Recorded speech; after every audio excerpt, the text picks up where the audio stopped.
आपने कितनी बार एक्सपीरियंस किया है कि किसी का नाम आपकी जुबान पर है लेकिन याद नहीं आ रहा, या एग्जाम हॉल में पढ़ी हुई चीज अचानक दिमाग से गायब।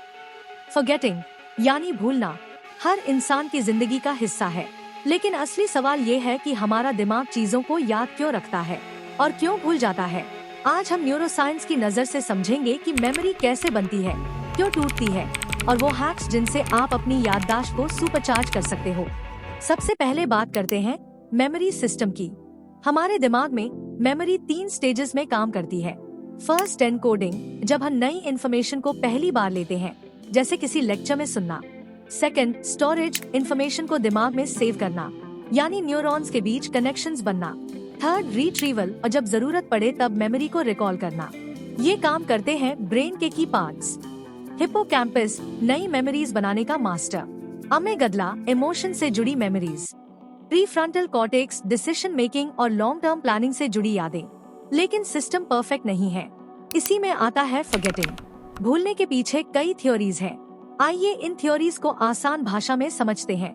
Number 1, decay theory. अगर मेमोरी को रिपीट नहीं किया तो न्यूरॉन कनेक्शंस वीक पड़ जाते हैं, जैसे बिना प्रैक्टिस का कोई स्किल धीरे धीरे गायब। नंबर 2, इंटरफेरेंस थ्योरी, और जब पुरानी और नई मेमोरीज आपस में क्लैश करती है।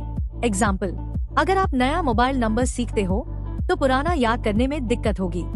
Number 3, retrieval failure. मेमोरी दिमाग में स्टोर्ड है लेकिन क्यों नहीं मिल रहा।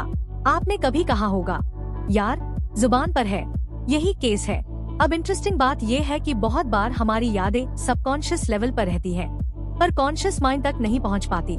इसी पर मैंने एक पूरा वीडियो बनाया है, कॉन्शियस वर्सेस सबकॉन्शियस माइंड। अगर आपने वो नहीं देखा तो ऊपर आई बटन पर क्लिक करके जरूर देखें। वहाँ आपको समझ आएगा कि हमारा सबकॉन्शियस कितनी हिडन पावर रखता है। Number 4, motivated forgetting. कुछ पेनफुल या अनवांटेड मेमोरीज को हमारा दिमाग खुद दबा देता है, सेल्फ डिफेंस की तरह। न्यूरोसाइंटिस्ट्स कहते हैं कि फॉरगेटिंग भी सर्वाइवल के लिए जरूरी है। इमेजिन करो अगर आपको हर इररेलेवेंट डिटेल हमेशा याद रहती, आपका दिमाग ओवरलोड हो जाता। फॉरगेटिंग हमें इम्पोर्टेंट चीजों पर फोकस करने देता है। न्यूरोसाइंस के हिसाब से मेमोरी एक फिजिकल चीज है, न्यूरल कनेक्शंस की स्ट्रेंथ। जब हम कुछ नया सीखते हैं, न्यूरॉन्स के बीच सिनेप्सेस स्ट्रॉन्ग होते हैं। इसे कहते हैं लॉन्ग टर्म पोटेंशिएशन, LTP। लेकिन जब इनका इस्तेमाल नहीं होता तो कनेक्शंस वीक होने लगते हैं। इसे कहते हैं सिनेप्टिक प्रूनिंग। स्लीप भी मेमोरी में क्रिटिकल रोल निभाता है। डीप स्लीप और रेम स्लीप में हमारा दिमाग पूरे दिन की मेमोरीज को प्रोसेस करके लॉन्ग टर्म में स्टोर करता है। इसलिए नींद सैक्रिफाइस करना आपकी मेमोरी को वीकन करता है। स्ट्रेस और एंजाइटी भी हिप्पोकैम्पस पर नेगेटिव असर डालते हैं। यही वजह है कि एग्जाम में घबराहट से पढ़ी हुई चीजें भूल जाती हैं। अब सबसे इम्पोर्टेंट पार्ट, मेमोरी को स्ट्रॉन्ग कैसे करें। क्या ट्रिक्स और हैक्स आपकी याददाश्त को इम्प्रूव कर सकते हैं? साइंस कहती है हाँ। आइए इन्हें एक एक करके समझते हैं। Number 1, spaced repetition. एक ही चीज बार बार छोटे इंटरवल्स पर रिवाइज करो। Number 2, active recall. सिर्फ नोट्स पढ़ने के बजाय खुद से टेस्ट करो, ये हिप्पोकैम्पस को मजबूती देता है। नंबर 3, नेमोनिक्स और विजुअल इमेजरी। बोरिंग डेटा को इंटरेस्टिंग स्टोरीज या विजुअल से जोड़ो। Number 4, healthy lifestyle. Regular sleep, exercise और प्रॉपर डाइट मेमोरी को डायरेक्टली बूस्ट करते हैं। Number 5, chunking.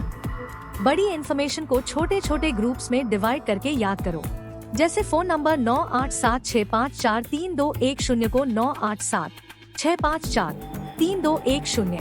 नंबर 6, माइंडफुलनेस और मेडिटेशन। रिसर्च कहती है कि ये फोकस और कंसंट्रेशन बढ़ाते हैं, जिससे रिकॉल आसान होता है। तो बॉटम लाइन ये है कि फॉरगेटिंग कोई डिफेक्ट नहीं है, बल्कि दिमाग की फीचर है।